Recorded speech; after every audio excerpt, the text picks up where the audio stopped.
En Radio Universidad del Biobío, Voces Históricas y Culturales de Penco. Un repaso a la memoria prehispánica e hispánica, republicana y contemporánea de la tercera ciudad más antigua de nuestro país. Un proyecto de extensión universitaria a cargo de los académicos Juan Bahamón de Cantín y Luis Méndez Briones, con el patrocinio de la Sociedad de Historia de Penco. Cuando muera quiero dormir en tu sueño. Muy buenas tardes, gusto de saludarles nuevamente junto a ustedes en este programa, un nuevo capítulo de nuestro programa Voces Históricas y Culturales de Penco.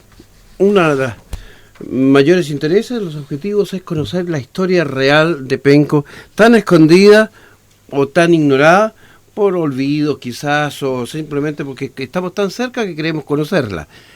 Aquí vamos a darle valor a cada uno de los elementos que constituyen la historia de esta, la tercera ciudad de nuestro país. Y por eso es que vamos a conversar hoy día sobre un tema que quizás sea uno de los que menos conocemos los chilenos en general, de todas las regiones, de todas las ciudades. ¿Ah? Conocemos quién la fundó, cómo se inició, pero quiénes la gobernaron, cómo se relacionaron las autoridades con la comunidad, eso no lo conocemos. Bueno, el tema de hoy en nuestro programa Voces Históricas y Culturales de Penco es los gobernadores del Reino de Chile. Y para conversar de ello están con nosotros la Sociedad de Historia de Penco, que está constituida hoy día, o representada más bien dicho, por personajes que son miembros de esta sociedad. En primer lugar, el alcalde de la ilustre municipalidad de Penco, en su calidad de primera autoridad comunal. ¿Cómo estás? Hola. Gusto de saludarte, Víctor Hugo Figueroa. Y también miembro de la Sociedad de Historia de Penco. Y junto a ellos, don Jaime Robles, que es el presidente de la Sociedad de Historia de Penco, y se me pierde aquí uno, ¿ah? No, ahí estamos. Ellos son. Sí, ellos son. Y con ellos, como siempre, el panel estable, quienes conversan, consultan, preguntan, averiguan, nuestros académicos de la Universidad del Biobío, Juan Bahamón de Cantín, del Departamento de Estudios Generales, y Luis Méndez Briones, de la Facultad de Ciencias Empresariales. ¿Cómo están? Muy buenas tardes. Qué bueno encontrarnos con viejos amigos de tanto tiempo en estas líderes de revalorar y rescatar la historia y la cultura de Penco. ¿Cómo estás, Víctor Hugo? En primer lugar, te saludo a ti por ser el alcalde de la Goma. Muchas gracias. Un saludo a los auditores y auditoras de la radio. Estamos hablando de los gobernadores del Reino de Chile. Juanito, te dejo a ti la palabra para que introduzcas el tema. Bueno, en primer lugar, agradezco el apoyo de la Sociedad de Historia de Penco, de dos socios importantes, el alcalde, ¿cierto?, y el presidente. Y no nos olvidemos que esto es organizado, este es un proyecto de extensión dirigido por ambos, por Luis Méndez y quien les habla. Bueno, la primera pregunta va para los invitados. Chile, Capitanía General. ¿Qué se entiende por Capitanía General? ¿Qué representaba? Mire, básicamente es importante señalar que Penco tuvo, o Concepción, porque aquí hay un debate si era Penco o era Concepción. Yo creo que ambas cosas son legítimas, porque si bien era la ciudad de Concepción, pero estaba asentada en el Valle de Penco, que es lo que hoy día conocemos como ciudad de Penco, donde quedaron, nosotros somos herederos del pasado de Concepción. Donde están enterrados los gobernadores es hoy día Penco, donde está la planchada es hoy día Penco, donde se señala la prisión de la Virgen del Boldo es hoy día Penco. Es la historia de Concepción, pero Penco es un legítimo heredero y orgulloso heredero de esta historia. Correcto. Señalar que durante parte importante de la historia de Chile, los gobernadores asumían el cargo en la playa de Penco. Hay varios gobernadores que conocieron Chile en la playa de Penco. No viajaban regularmente desde el Virreinato del Perú por tierra a Santiago, regularmente lo hacían desde el Callao hasta la bahía de Penco. La bahía de Penco, por su rol justamente de capitán general, ¿cierto? Porque recordemos que los gobernadores tenían doble función, eran gobernadores de Chile y además capitanes generales. Por lo tanto, si bien tenían el poder civil, la autoridad emanada desde el virreinato y del rey de manera indirecta, pero también eran la máxima autoridad del ejército. Ellos eran los responsables directos del ejército. Eso no estaba delegado en otra persona que no fuera el propio gobernador. Por lo tanto, bajo ese análisis, Penco fue durante parte importante de la colonia, el cuartel general de la guerra de Arauco. Muchas veces hubieron ciudades al sur de Penco, al sur, Imperial, la zona de Arauco, hasta Osorno, Chiloé incluso. Pero los levantamientos indígenas que fueron frecuentes, siempre la zona de seguridad, la zona límite, siempre fue Penco. A excepción de Lautaro, que la incendia a principios de la conquista, pero siempre fue una zona que marcaba el límite entre el mundo hispano y el mundo español. ¿Por qué esto es importante? Porque el gobernador, al ser capitán general y hacerse cargo de la guerra de Arauco, el lugar de mayor importancia, el sitio geográfico estratégico, era Penco. Por eso asumía el gobierno, y por eso que en gran parte del un periodo de gobernador, este lo ejercía desde Penco. Si bien viajaba al sur, acompañaba las expediciones, pero siempre el lugar de seguridad era Penco. Tanto es así que yo siempre digo, a modo de anécdota, que cuando Pedro Valdivia muere, fallece, sus cosas personales, yo digo a veces las pantuflas, el lugar donde uno reside, digamos, sí. Las pantuflas de Pedro Valdivia estaban en Penco, es decir, su habitación, su lugar, su residencia. Él llevaba varios meses sin viajar a Santiago, por lo tanto su lugar frecuente, su residencia estuvo en Penco. Por lo tanto, es importante este rol de capitán general, porque en definitiva hace que Penco sea, si no hubiese sido si no hubiese ocurrido de que el gobernador fuera capitán general, lo más probable es que en Santiago hubiese estado el gobernador y en Penco hubiese estado el capitán general. Pero como esto estaba bajo la misma persona, obligaba a que los gobernadores estuvieran frecuentemente en Penco. Por eso hoy día hay varios gobernadores que están sepultados en Penco. No porque la capital de Chile hubiese estado en Penco necesariamente, sino que porque, como en su rol de coordinar la guerra de Arauco, lo obligaba a estar en esta línea del reino y no en otra. Así que yo creo que es un aspecto importante que hay que considerar y que le da una relevancia a Penco estratégica, histórica, militar, religiosa, civil. Pero perdón, importante. Víctor Hugo, para aclarar un concepto que podría prestarse a tergiversaciones. El gobernador de Chile era la primera autoridad, la máxima autoridad nacional del territorio del Chile. Reino de Chile, del llamado, comillas, Reino de Chile. Por lo tanto, donde él estaba la capital del país, ¿o no? No necesariamente. ¿Eso es un concepto nuevo? No necesariamente. Lo que pasa es que, durante varios años, la Real Audiencia, que era el símbolo del poder, del máximo poder civil, gubernamental, estuvo primeramente en Penco. Después estuvo en Santiago. La Real Audiencia, ese fue un hito importante y que ha sido poco documentado, ha sido poco difundido. Sí. Es como en el Parlamento hoy día, el Congreso está en Valparaíso. Entonces la capital de nuestro proceso legislativo está en Valparaíso. La Real Audiencia estuvo durante los inicios de la conquista, no en Santiago, estuvo en Penco. Y eso es un tema relevante. ¿Por qué? Porque cuando se funda la Real Audiencia en Penco, que era Concepción, pero en el sitio de Penco, no había más de 9 Reales Audiencias en toda América.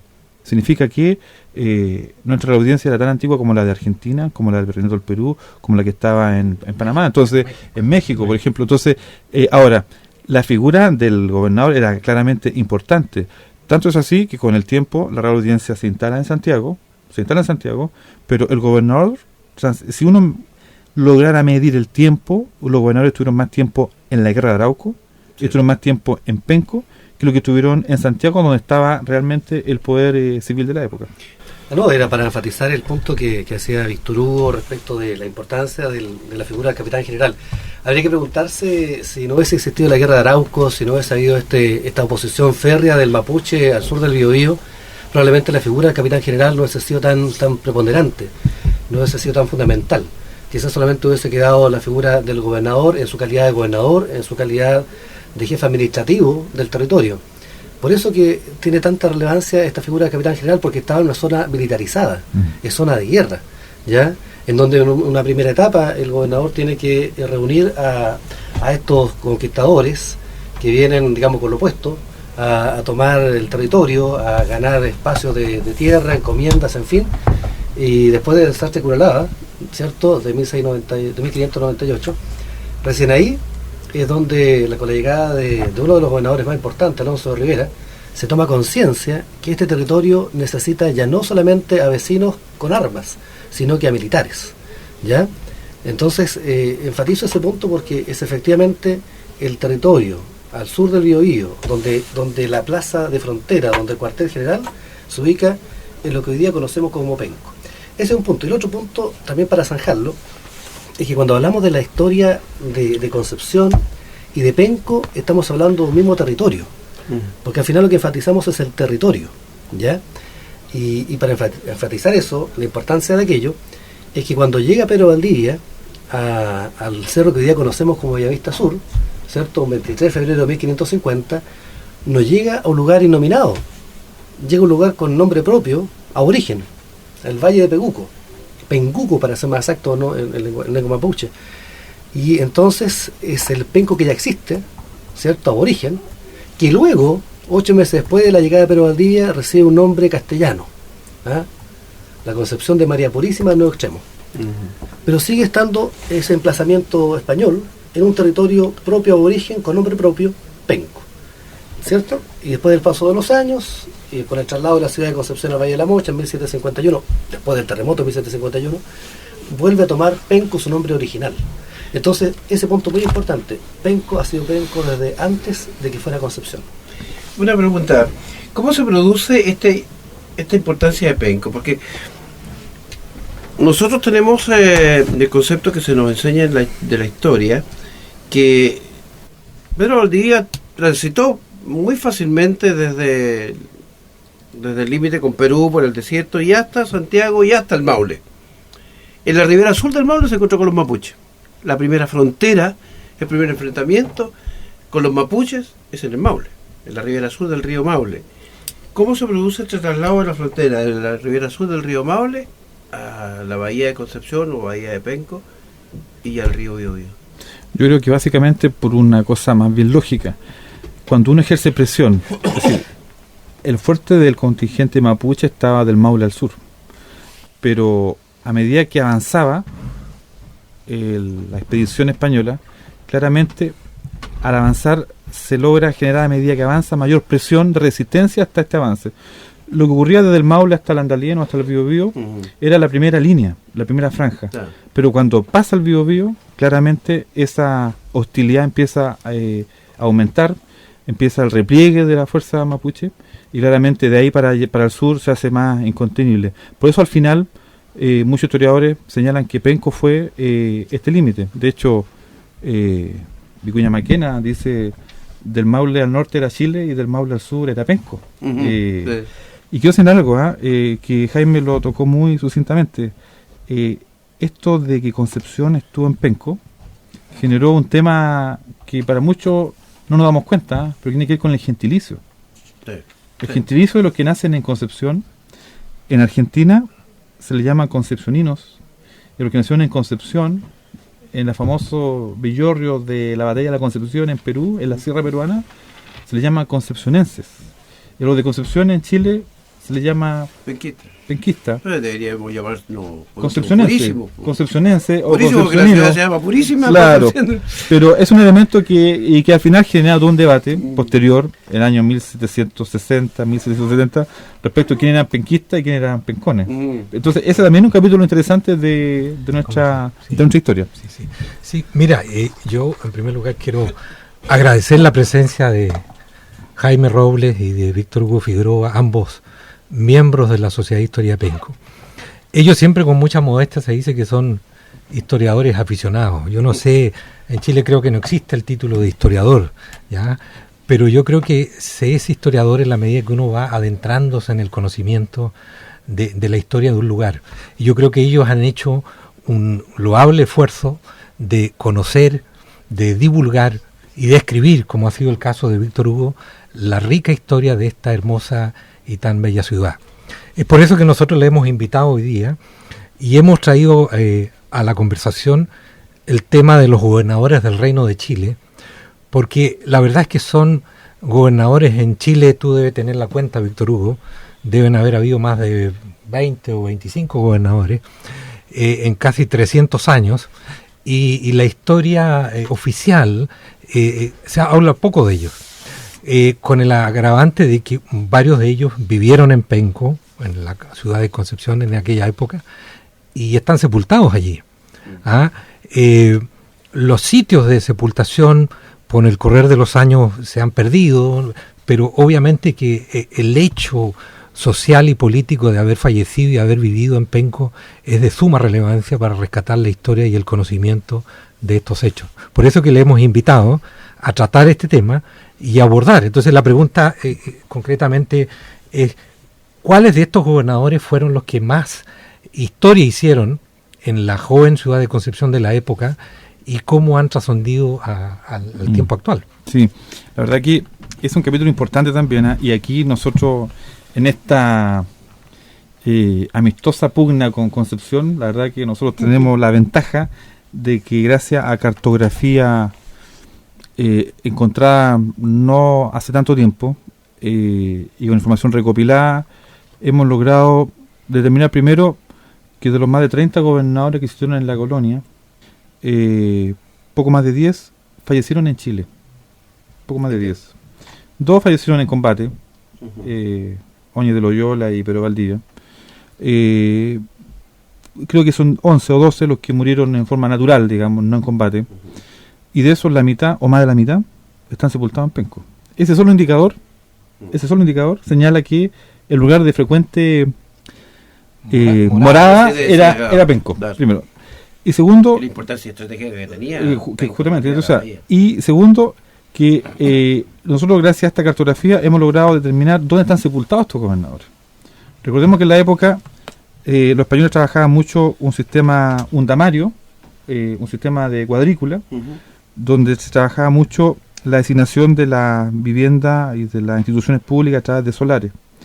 Y la verdad que nosotros tenemos hoy día certeza de un 99% de que de los 6 gobernadores enterrados, sepultados en Chile, donde de los 6 hay 2 que son muy relevantes, que está Francisco de Villagra, ¿cierto?, que sucedió a Pero Valdivia, y está, yo creo que el más importante, después de Pero Valdivia, que es Alonso Rivera.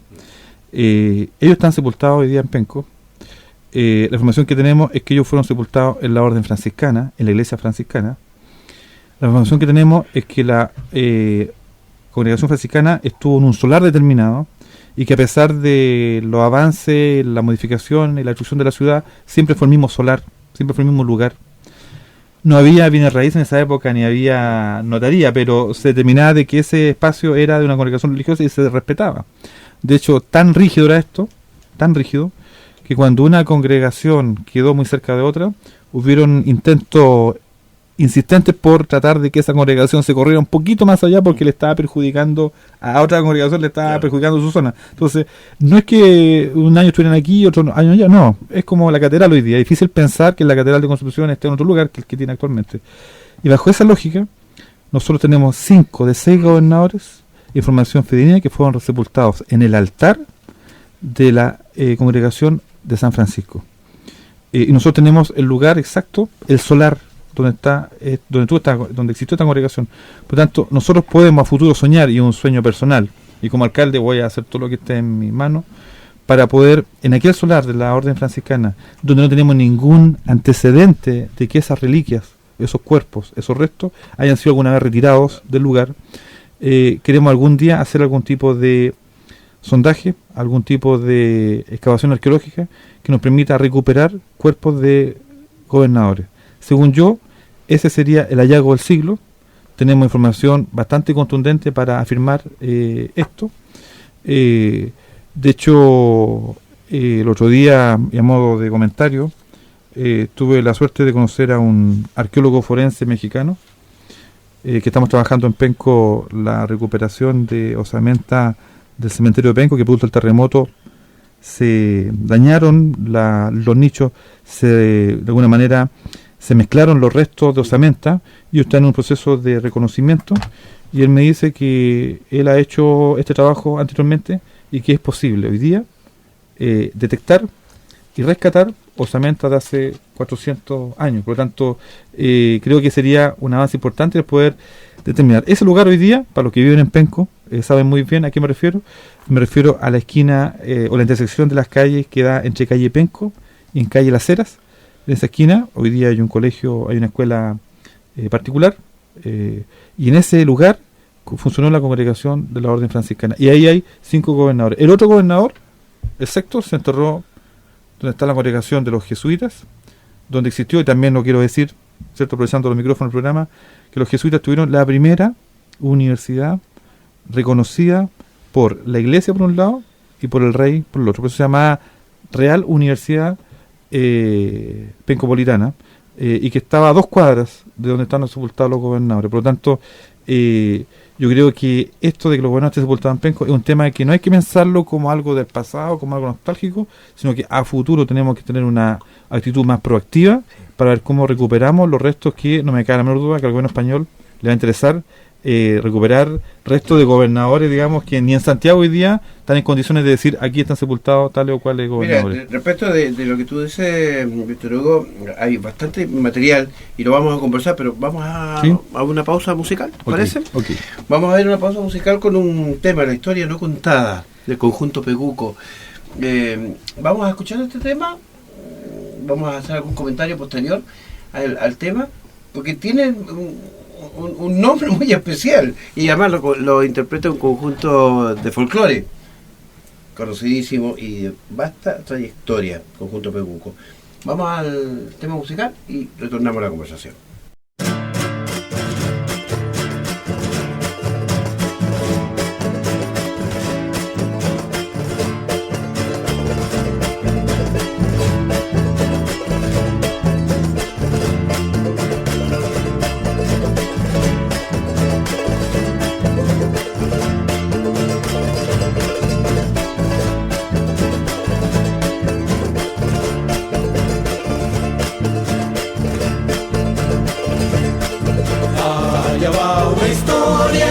Una historia no contada. Allá va la memoria de mi gente. Allá va la memoria de mi gente. En la memoria y sí, en la gente de mi Penco. En la gente sencilla, con diamantes en el pecho. Es la gente de Penco la que construye su historia. Es la historia de dichas, de amarguras y tormentos. Es la historia de luchas que le ha ganado a lo adverso. Es la historia de luchas que le ha ganado a lo adverso. No me quiero morir sin sentir que lo he contado, que nuestra historia de vida en su memoria ha quedado. Construyamos la historia abrazando la memoria.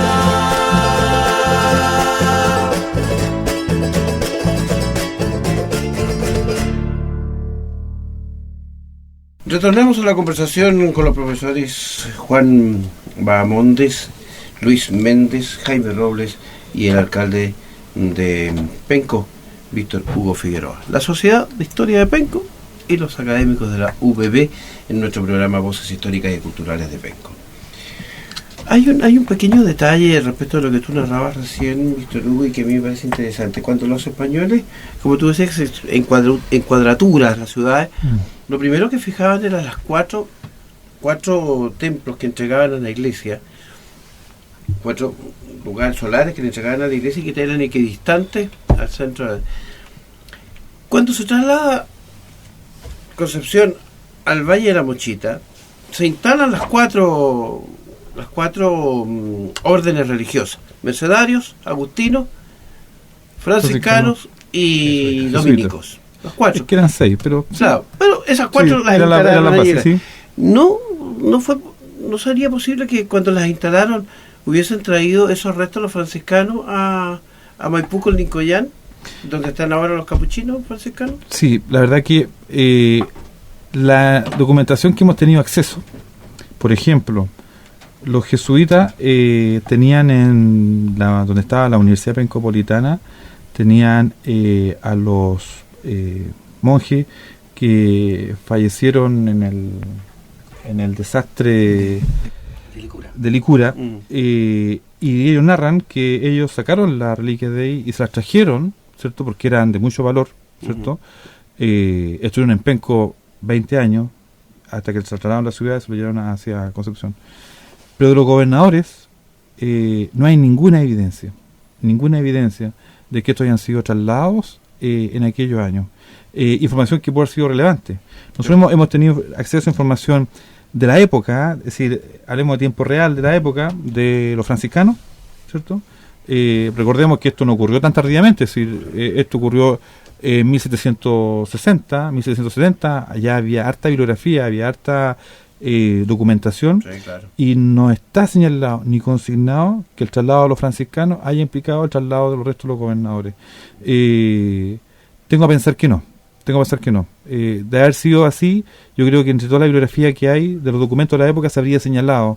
Por lo tanto, mi impresión es que el aprecio más bien de lo religioso era por salvaguardar la reliquia de sus propios hermanos de fe religiosos. Yo creo que hermanos de orden, digamos. justamente, y por eso que ellos se esforzaron por trasladar a los 3 monjes de Ligura. Por lo tanto, mi impresión es que en ese especie de subterráneo del altar, lo que podría ser una especie de catacumba, yo creo que ahí está lo bueno. Y lo más probable es que si algún día hay recursos para hacer una excavación, debe haber alguna señal de que esa persona ahí era alguien que tenía cierto poder, un anillo, una armadura, una espada especial, un escudo especial, que seguramente fue sepultado con estos gobernadores. Así que creo que hay un capítulo de la historia ahí que está por tejerse, Sí, que está por porque- escribirse, pero que está hoy día con plena vigencia. De hecho las comunidades religiosas, dominicos, mercedarios,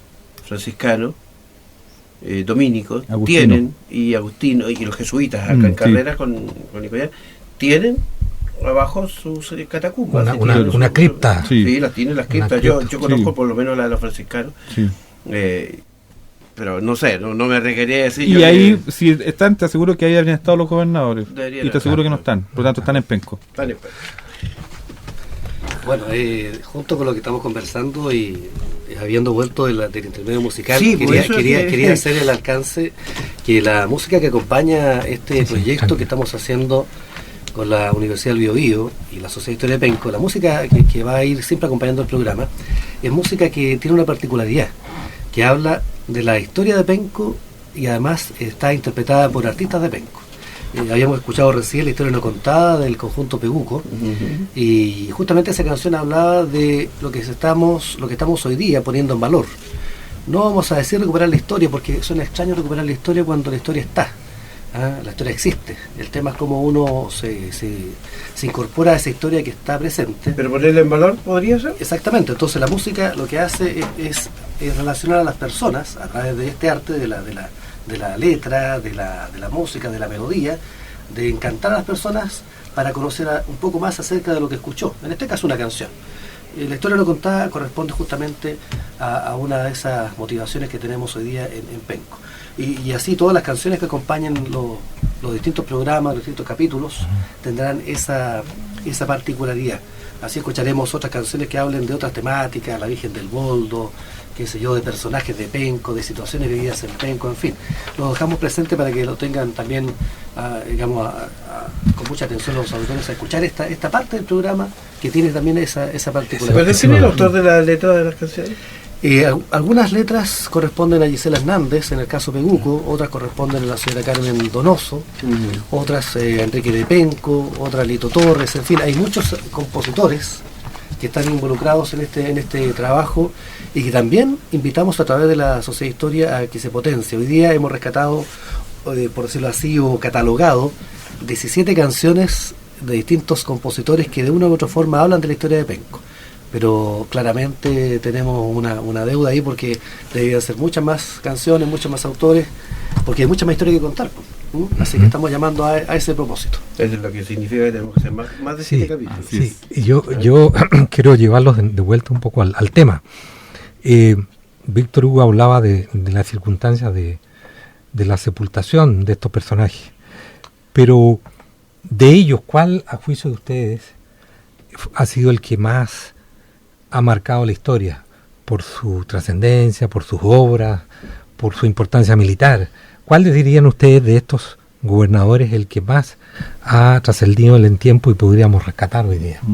Mira, yo creo que sin duda alguna, yo creo que el gobernador más importante de la colonia, que un periodo largo de la historia de Chile, fue Alonso Rivera. Yo creo que no hay duda. Y varios historiadores, expertos, yo no soy historiador, pero que coinciden con esto. La verdad que Alonso Rivera en altos aspectos dejó un legado bastante importante. Desde que dicen que fue el que trajo el tenedor a Chile, que antes se usaba la cuchara y el cuchillo, y él trajo el tenedor. En su gestión comenzó el uso de la moneda, ¿cierto?, como medio de canje, como medio de comercio, que antes no existía. Él trajo la moneda. Él regularizó y normalizó el ejército, que era bastante irregular antes de la llegada de Alonso Rivera. Él contrajo matrimonio, tengo entendido, en Penco. Se contrajo matrimonio en Penco, compró una casa, una propiedad que tenía prohibición de comprar, pero él tenía su casa en Penco. Pero además, él fue gobernador 2 periodos, 5 años el primer periodo y 6 años el segundo periodo. Y el segundo periodo, de acuerdo a la información que está estudiada, viajó 1 o 2 oportunidades a Santiago y fue y volvió. Es decir, los 6 segundos años de su segundo periodo como gobernador de Chile, prácticamente fue un pencón de tomo y lomo. Se casó en Penco, está sepultado en Penco. Ahora, su disciplina militar contrastaba con su vida personal y por eso ha sido muy historiada, muy escrita la vida pecaminosa, que era bueno para las fiestas, de largos brindis, juego de azar en la época. Que el ejercicio profesional de los militares no sea también bueno para la fiesta. Que recordemos que en esa época el soldado vino con una mano, traía la espada, pero otra traía la cruz, y la verdad que Santiago quedó horrorizado con la vida de Alonso Rivera. ¿Licenciosa? Sí, tuvo romance con la familia Lisperger, que salió muy mal de esa relación con esa familia, y la verdad que llega a Penco, y aquí, que eran un poco más conservadores que en Santiago, quedaron también, es decir, el gobernador tenía que prohibir los juegos de azar, y resulta que en la casa del gobernador eran las mayores fiestas de juegos de azar del reino, en la casa del gobernador. Por lo tanto, fue un gobernador que tuvo una crítica muy especial, mujeriego, pero que sin lugar a dudas, a nivel de lo que significa un gobierno de la época, logró transformaciones importantes.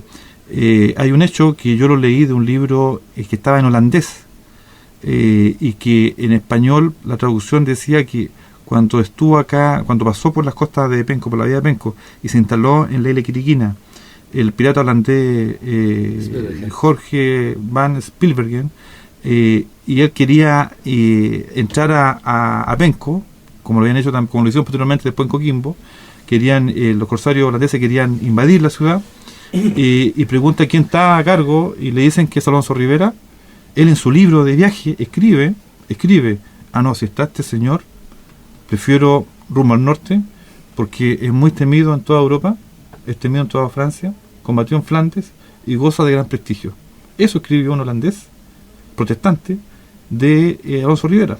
O sea, es una garantía, digamos. Una garantía, por lo tanto, Alonso Rivera, yo creo que forjó el primer hospital que hubo en el sur, porque antes recordemos que antes la medicina era un sacerdote a quien contar sus pecados en el último momento de vida, y él instala el primer hospital, que lo instala en la Orden de San Juan de Dios, y de hecho cuando fallece deja todo instalado para que deja todos recursos para entrar al hospital.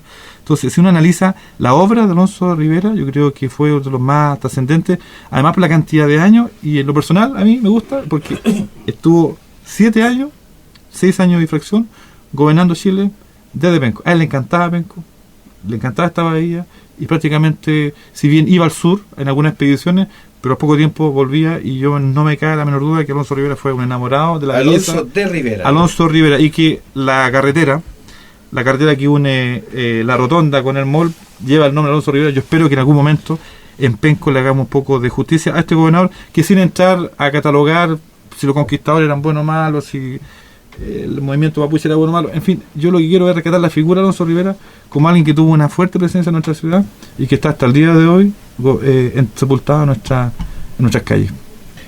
Los gobernadores de Chile, como dices tú, Alonso de Rivera, que es bastante poco conocido, la gente no lo ubica, se quedan en otros nombres que son más comunes, más repetidos, y que no han tenido la trascendencia que tú explicas, que sí la tuvo Alonso de Rivera. Yo le iba a preguntar una cosa, profesor Jaime Robles. Si nosotros hablamos de gobernadores, ubiquémonos en años a Alonso de Rivera. Principio de 1600. ¿Entre 1700? No, 1800. 1600. No, 1600. Sí, a ver, Alonso Rivera ¿Después de Villagra? asume, no, mucho después de Villagra. Asume a principios del 1600, pero tiene una particularidad que él asume junto con la ascensión al trono del rey Felipe III. ¿Ya? Felipe III asume en 1598 y en 1599 lo nombra gobernador Felipe III a Alonso de Rivera. Y otra particularidad que este rey, Felipe III de España, fallece en 1621, ¿ya? Y el gobernador deja de ser gobernador en 1617, o sea, casi el reinado de Felipe III es que él coincide con los tiempos que tuvo de gobernador Alonso de Rivera, en estos dos periodos. Ahora bien, quería hacer un alcance porque reiteradamente lo nombran a uno como profesor, en el caso de Víctor Hugo y el mío, y en realidad somos de profesiones bien diversas, los miembros de la Sociedad de Historia de Penco, pero algo nos hace reunirnos en torno a esto, que es el tremendo cariño y amor que tenemos por la historia de nuestra tierra, de nuestro Penco, ¿ya? Y somos básicamente personas aficionadas al descubrimiento de los procesos históricos, ¿ya? Y eso tiene un valor en la medida que queremos transmitir lo mismo a nuestros vecinos. No hace falta ser profesor de historia o historiador erudito para conocer la historia, ¿ya? Ahora, yendo al punto de Alonso Rivera, según lo que comentaba Víctor Hugo, efectivamente aquí se da una situación bien especial porque impone una disciplina, Alonso Rivera, una disciplina estricta, ¿cierto? Al punto que incluso lo acusan el día después, cuando deja en su primer periodo el cargo de gobernador, en parte porque es acusado de distintos, digamos, faltas. Ya se dijo la ley licenciosa, pero otra de las causas también es que los soldados acusan de tener un trato bastante estricto con ellos, bastante duro. Pero sin embargo, Alonso Rivera tiene esta vida un tanto disipada, pero digamos, en el buen entendido para nosotros. Por ejemplo, vida disipada fue que a pesar que el rey prohibía el juego de naipes, él traía el juego de naipes, ¿ya? Y lo socializaba ahí con las personas de la alta sociedad de la época en Penco. Y otra de las cosas no menores, que hasta el día de hoy es falta al interior de la vida militar, es contraer matrimonio sin autorización, ¿ya? Bueno, fue una de las cosas que hizo él. Él contrajo matrimonio con Inés de Córdoba y Aguilera, ¿cierto? Sin la autorización del rey y menos del rey, ¿ya? Entonces, yo creo que también habla un poco de la personalidad, porque si una persona tiene ese tipo de comportamiento es porque habla que es una persona también bastante decidida, y autónoma en sus decisiones, y quizás eso permitió que fuera como fuera. Bueno, a propósito de ese matrimonio, es que el regalo matrimonio que él dona a la ciudad es precisamente este primer hospital que existió en el Reino de Chile. En el Reino de Chile no existía, lo que había, lo más era un par de, no sé, podríamos decir, 10 practicantes, en fin, porque también hay que retrotraerse en la época que para el concepto del soldado conquistador, el poder sanarse de una herida de guerra era bastante remota, o sea, la posibilidad de que producto de un mazazo, de un lanzazo, alguien pudiera recuperar la salud era bastante difícil. Por lo tanto, más importante que recuperar la salud física era estar en paz con Dios. Por tanto, era más requerida la presencia de sacerdotes, ¿cierto?, de monjes, que de médicos, y por ello la cantidad también de congregaciones. En Penco hubo simultáneamente 7 templos, 6 congregaciones más la catedral, ¿ya? Y cuando todavía no hay hospital. Y eso habla justamente de la ideología, ¿cierto?, del conquistador que requiere para trascender, estar en paz con Dios cuando pase a otra vida, más que sanar una herida que era, como digo, bien remota. Sanarse de un mazazo me imagino que aún sería difícil en nuestros días. Bueno, de hecho, todos los conquistadores que llegan desde España, la delegación más importante que viene con ellos son los mercedarios. Sí, la iglesia, primero que todo. Bueno. ¿Les parece? Hagamos un alto musical, ¿te parece? Vamos rápidamente al segundo tema de este día. Por supuesto que estamos hablando de religión y del espíritu religioso, digamos, de los conquistadores. El tema siguiente es una de las leyendas, una de las creencias más fuertemente defendidas por los pencones o por la gente de Penco, por los penquistas reales, digamos, en términos de gentilicio. La Virgen del Goldo también la trae el conjunto Pecuco.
Bien, retornamos entonces a la conversación. Quisiera retomar el tema central que estamos sobre el que estamos dialogando, los gobernadores del Reino de Penco, y por no decir mejor, los gobernadores del Reino de Chile. Yo quiero que los auditores, no solamente de Concepción, sino que también de Penco, presten atención a este tema relevante. Por este motivo nosotros tenemos a invitados especiales que son socios, miembros de la Sociedad de Historia de Penco. Retomemos acá, está don Víctor Hugo Figueroa, que es alcalde de Penco, y don Jaime Robles, que es el presidente de la Sociedad de Historia de Penco. Siguiendo con el tema, me interesaría saber qué otros gobernadores están ligados al mundo de Penco, por ejemplo, con el Fuerte de la Planchada. Ahí hay que mencionar, y a propósito de ligar a un gobernador con un hecho, yo diría que varios gobernadores tienen alguna implicancia con algo que hoy día podemos reconocer dentro de la historia de Penco. ¿Ya? José de Garro fue precisamente aquel gobernador, Santo Garro le llamaban porque era muy devoto, fue aquel gobernador que estableció el primer fuerte no ribereño que se levantó en la zona fronteriza militarizada, ¿cierto?, de la que estamos hablando, ¿ya?, al sur del río Maule, ¿ya? Y lo hace justamente para servir de espacio disuasivo frente a la constante presencia de holandeses, franceses e ingleses que ya habían empezado a transitar por el Estrecho de Magallanes, ¿cierto? Porque esa era la vía natural geográfica que permitía ascender, ¿cierto?, por el Pacífico para encontrarse con los otros territorios del Reino de España. Entonces, esa es la función que cumple el Fuerte de la Planchada, fuerte que, digámoslo, aún está ahí en pie y existe. También, por ejemplo, podemos reconocer la presencia de Francisco Lazo de la Vega, como aquel que construye el Palacio de Gobernador, ¿ya?, o Francisco López de Zúñiga, el Marqués de Baides, que es el que trae por primera vez a Chile la imagen de la Virgen del Carmen y que la deposita para custodia de los agustinos. Ahí ocurre un hecho muy, muy notable, que la Virgen del Carmen llega a Chile, al Reino de Chile, de manos de los castellanos, como figura ícono de la dominación española. Y es la misma Virgen del Carmen que 200 años después se convertirá en el ícono de la independencia de Chile frente a los castellanos. Ocurre un hecho muy, muy, muy interesante en eso, ¿ya? Por tanto, varios de los gobernadores marcarán su sello en esta presencia. Ahora, para ver lo trascendente que es la ubicación estratégica, ¿cierto?, de Penco y de toda esta zona, es que durante toda la dominación española hubo 66 gobernadores del Reino de Chile, desde Pedro de Valdivia hasta Casimiro Marcó del Pont, ya que fue el último, ¿cierto?, en 1817, luego del triunfo de las fuerzas patriotas frente a las realistas. De esos 66 gobernadores, esta gran larga lista, 44 de ellos ya tuvieron presencia mientras estuvo la ciudad de Concepción en el Valle de Penco, hasta 1751. Eso ya te da un dato más o menos de la importancia o de la dominación que tuvo la figura del gobernador en este territorio de los 66, 44, el 66% más o menos, ¿sí o no? Yo creo que sería interesante que ustedes pudieran analizar, las obras de los gobernadores. Y una que prevalece hasta nuestros días y cuyo personaje central justamente fue el gobernador Garro, es el Fuerte de la Planchada, que tiene una característica que lo hace, como decía Jaime, diferente de otras fortificaciones que hubieron en esa época. Cuando uno recorre sitios de emplazamiento militar más al sur, como es en el caso de Valdivia, el Fuerte de Mancera en Valdivia está ubicado hacia las espesuras del bosque, porque el enemigo natural en aquel sitio eran los indígenas que venían desde los bosques ya a atacar, digamos, a lo que ellos llamarían en ese tiempo el invasor de su territorio. Pero el Fuerte de la Planchada está ubicado en una zona junto a la playa, junto al río, ya, y con un emplazamiento que que lo hacía de cara al enemigo externo, en este caso, corsarios e invasores holandeses e ingleses. ¿Qué más elementos tienen ustedes que llevó al gobernador Garro a construir esta fortaleza y que tuviera el carácter que tuvo, digamos? De espalda a los ataques de los monjes. A las castas tradicionales. Así, y de hecho el siglo XVII fue un siglo bastante complejo porque empezaron a hacerse más frecuente la visita, comillas, de corsarios y piratas ingleses, holandeses. Había información de lo que ocurría en el norte. Había bastante demora, había bastante psicosis respecto a que estos piratas y corsarios eran realmente terribles, casi invencibles a la hora de desembarcar. Y lo que hace José de Garro aquí, en definitiva, es generar una fortaleza que permita resistir esto. Al final, nunca Penco fue, y un mito que hay que tratar de dilucidar, de que Penco nunca fue invadido por piratas. Lo más cerca, atacado, ¿sí? nunca. Lo más cerca que estuvimos fue, y que no estaba la planchada todavía, fue varios años antes, por lo menos 80 años antes, con Jorge van Spilbergen, pero pasaron naves, pasaron corsarios, pasaron piratas, pero la verdad que no sabemos si fue el efecto disuasivo de la planchada, pero al final decidieron no desembarcar. Por lo tanto, se dice incluso que los cañones, que eran 9 de la planchada, nunca fueron usados en sentido de defensa. Las veces que fueron usados eran para celebrar la llegada de un gobernador, fueron usados para anunciar alguna actividad cívica, pero nunca como combate. Así que, y lo otro que esta planchada, además, yo quiero recordar que es, si uno busca el elemento ícono de la ciudad de Penco hoy día, el símbolo, uno piensa en la Universidad de Concepción, piensa en la arcomedicina, es algo que lo tengo yo al menos instalado, el campanil, ¿cierto? Uno piensa en Penco y cada día cobra más fuerza aquello. Es decir, nuestro Fuerte La Planchada, que es monumento histórico nacional, tiene 350 años y la verdad es que es nuestra insignia, nuestra postal.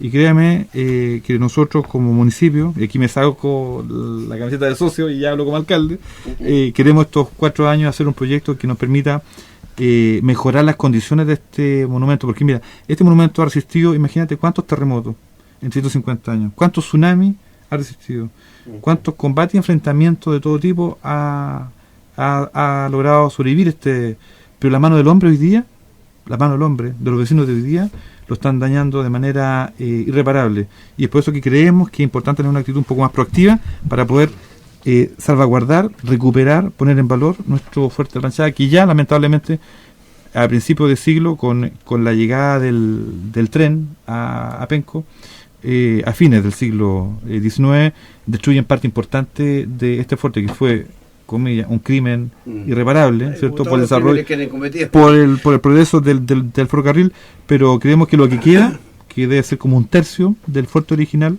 debemos resguardarlo y pensando en las futuras generaciones, porque la verdad que hoy día está en pésimo estado, está en un deplorable estado de conservación, y creemos que es importante, y en eso como municipio estamos trabajando para de aquí a 3-4 años poder recuperarlo. ¿Sí? Respecto al fuerte, a ver, que me las hicieron a mí estas dos preguntas. Llevé yo a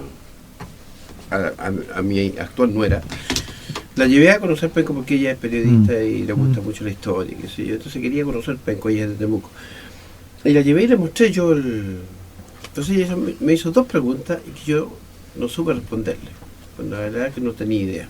Me preguntó primero, ¿qué de esto que hay aquí es de allá, es del tiempo allá, del momento que se construyó, que es original? Sí. ¿Y qué es esa insignia que hay ahí? ¿Esa está hecha de nuevo? ¿Es una original? ¿Y qué significa eso? Sí. El fuerte del original es un 80% el original. Es decir, lo que está ahí. La fortaleza es la misma de hace 350 años atrás. Todo ¿qué es lo que no es original? El muro lateral, el muro trasero, que genera como un respaldo al fuerte. Eso se hizo en el periodo del alcalde Rodrigo Menéndez Duque, se hizo eso, que la verdad que no tiene ningún sentido. Antes la planchada era abierta, ahora tiene como una especie de murallón trasero. Sí. Y segundo, que algo que nosotros de la investigación que hicimos, y que lo dijo primero Carlos Oliver Schneider, señaló que efectivamente el escudo de Castilla que está ahí no es el original del fuerte.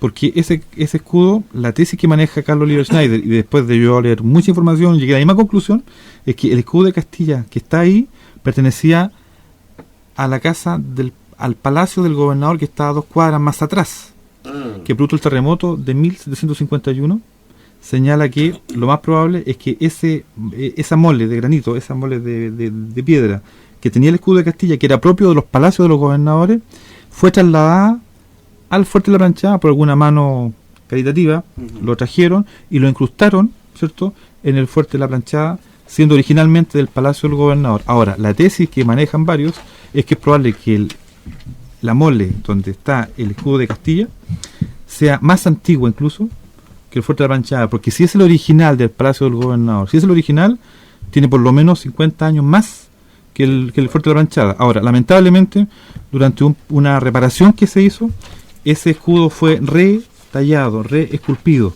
Por lo tanto, lamentablemente, las columnas que están ahí, el escudo de Castilla y León que está ahí, lamentablemente no es el original, la piedra sí, pero fue retallado, está restaurado y le quitó lo que personas antiguas conocieron, que fue el trazado original del escudo, y que lamentablemente por tratar de mejorarlo creo que le hicieron un daño irreparable. Así que 80% original, y el escudo y el respaldo que tiene el murallón de atrás, esos no son los originales del fuerte. Y ojo, y el fuerte se hizo ahí porque en un costado estaba el estero Penco, sí, claro. En cualquier fortificación, el tener acceso a agua, y ahí estamos a 1,5 metros del estero Penco. Por lo tanto, la posibilidad de que el fuerte ante un sitio poder abastecerse de este vital elemento hizo de que ese fuera el lugar privilegiado para construir esta empalizada. Sí.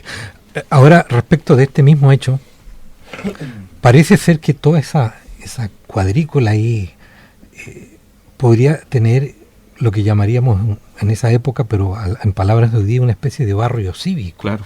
Porque estaba el fuerte, atrás del hospital, el hospital, más atrás, más atrás la casa del gobernador, y también había un fortín militar adjunto a la casa del gobernador. Entonces todo ese sector, ahora para efectos de rescate patrimonial, ¿qué idea están manejando hoy día ya como alcalde respecto de ese valor, de ese casco cívico tan importante en aquella época y que hoy día podríamos recuperar?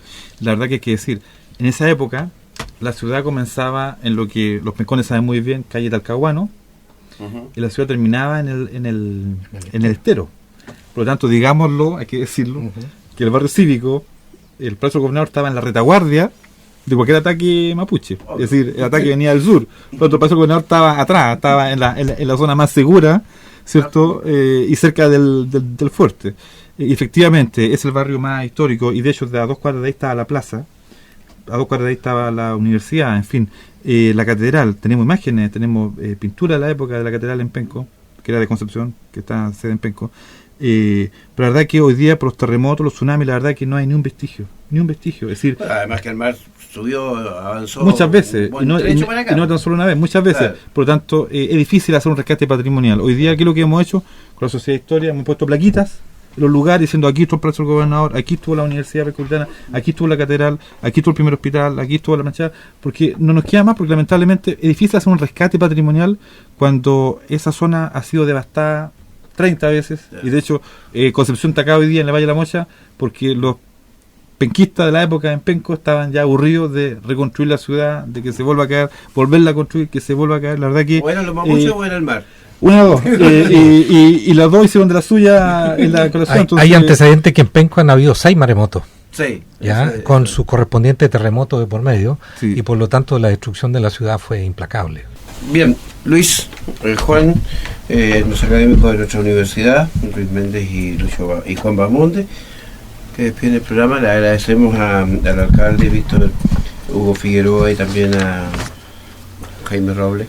Esto de que yo les diga profesor es una deformación profesional. Como aquí entrevisto a puros académicos, pero no te preocupes, porque recién en Víctor Hugo hacía referencia a don Carlos Oliver Schneider, que nunca fue historiador. Y tiene una infinidad de textos de historia, de biología, de botánica y de zoología.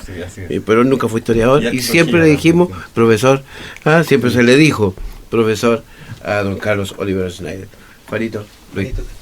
Bueno, agradezco a los invitados nuevamente, al señor alcalde y también al presidente de la Sociedad de Historia de Penco. Yo creo que el tiempo se nos hizo muy corto, ¿verdad? Porque el tema de los gobernadores es un tema de trascendencia y yo creo que para los auditores hay que sugerirles leer el libro de oro de la historia de Penco de don Víctor Hugo Figueroa, aquí presente. Agradezco la participación de ustedes como invitados y yo creo que le dan bastante relevancia a nuestro programa de extensión. Muy bien, muchas gracias. Yo cierro y agradezco también. Me hago parte de estas expresiones de gratitud porque la universidad acoge, pero la universidad se crea también con miembros de la comunidad regional y nacional, como es en este caso la Sociedad de Historia de Penco. Gracias. Sí, yo también quiero agradecer por el espacio de la radio que se preocupe y genere material que permita de alguna manera ayudarnos a lo que estamos muy motivados, que es recuperar, poner en valor el pasado histórico que tuvo nuestra ciudad. Yo soy convencido que la historia de Penco no es pasado, no es algo nostálgico, al contrario, el futuro de Penco está en su historia y es un tema que poco a poco los vecinos lo han ido comprendiendo y es la identidad que esta ciudad se va a forjar en el futuro y va a ser por lo que yo creo que va a ser uno de los elementos por el cual Penco es una ciudad visitada y querida, pero claramente tenemos que trabajar proyectos de recuperación histórica, así que le agradezco a la Universidad del Biobío y a su radio que nos dé un espacio para poder difundir esta maravillosa parte de la historia de Chile, que es la historia de Penco. Nosotros nos encontramos el próximo domingo a las 2 de la tarde, como siempre, conversando sobre temas culturales, temas históricos, el aporte que la Universidad del Biobío puede hacer a la historia y al rescate valórico-cultural de nuestra región. Esta vez con voces históricas y culturales de Penco. Hasta el próximo domingo. Muchas gracias.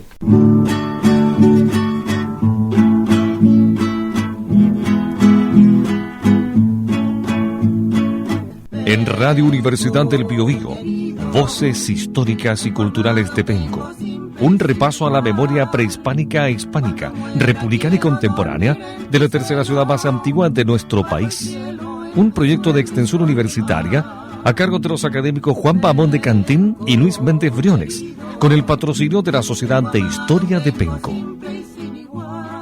Cuando muera quiero dormir